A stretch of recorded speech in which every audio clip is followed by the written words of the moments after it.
says, we know everything, trust us, authority flows from God to the church leaders to you.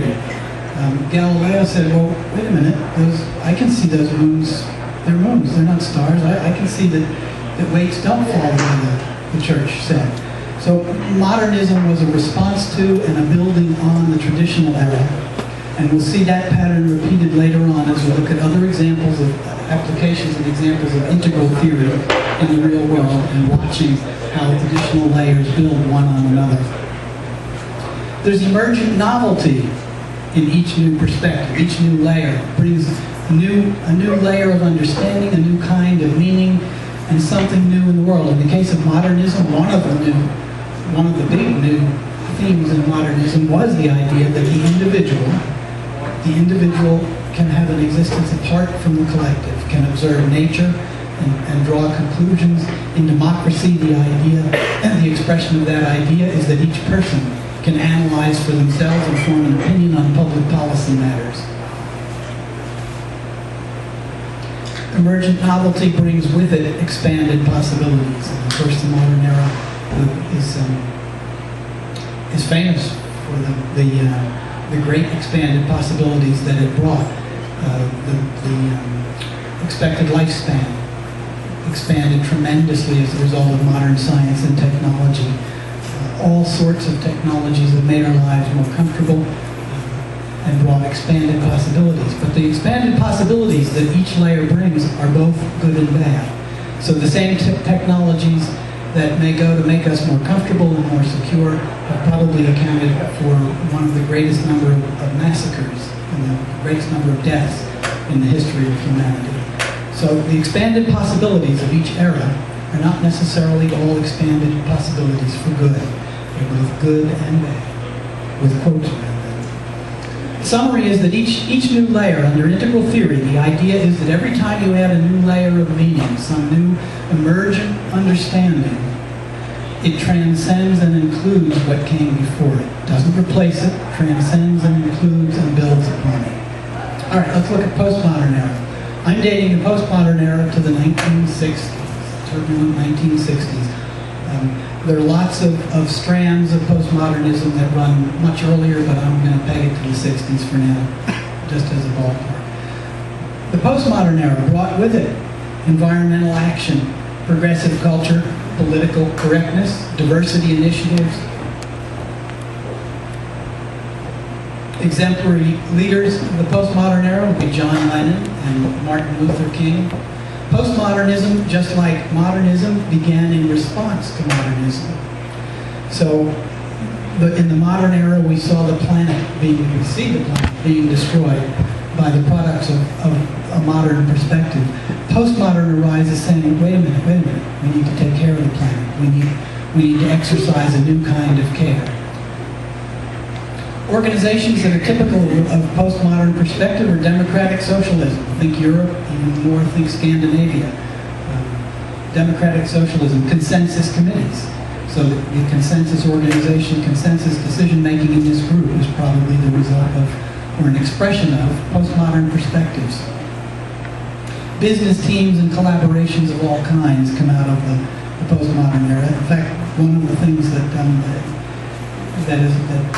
the postmodern perspective or a green perspective, which is associated or sometimes made fun of, that is that if you're in a modern culture, what makes a good meeting is that lots of things were decided.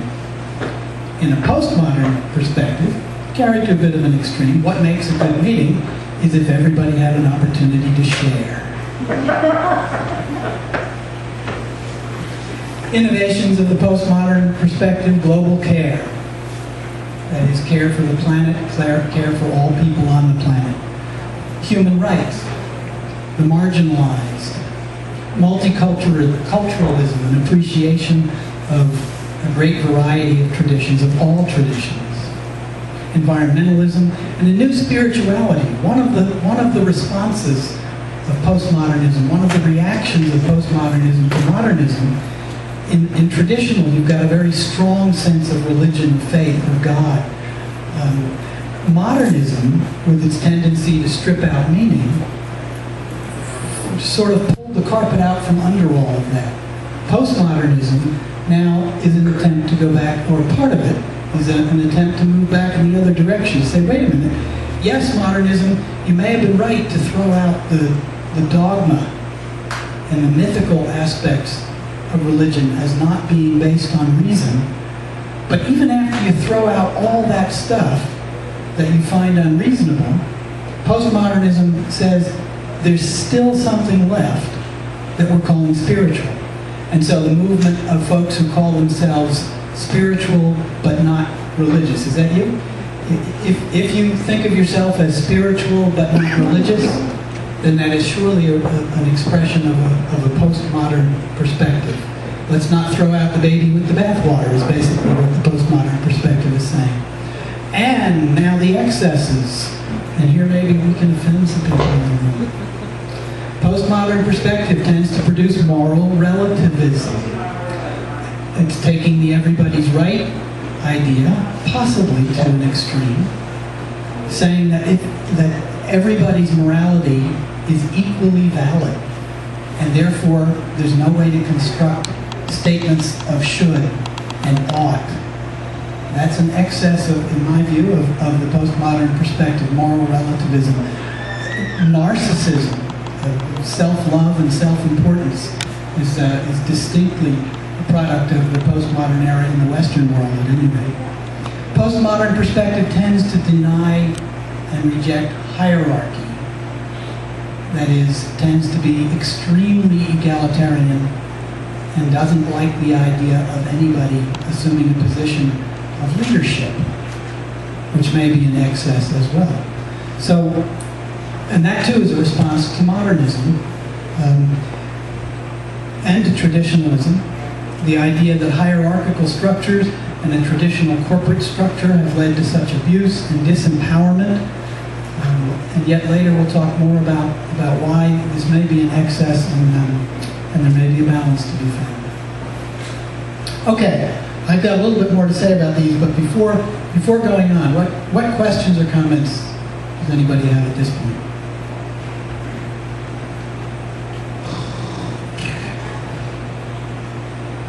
Yeah, well. Something about moral relativism, but it really can wait. Okay. Yes? What about democracy in Greece? Ah, good question. The question is, what about democracy in Greece? Like before, BC. Right, you're talking back in the days of Aristotle, the axial age, say, ancient Greece. Yes, ancient Greece had democracy, and what proportion of the population do you suppose participated in that democracy? It was basically free men. It was slaves and women and children had no part in it. So yes, it was an exercise in democracy. It was sort of an early, a pre-echo of what came roaring back 1,600 years later. But it really wasn't modernism. There was a good bit of worship of reason, holding reason to a very high value in ancient Greece as well, and that's a hallmark of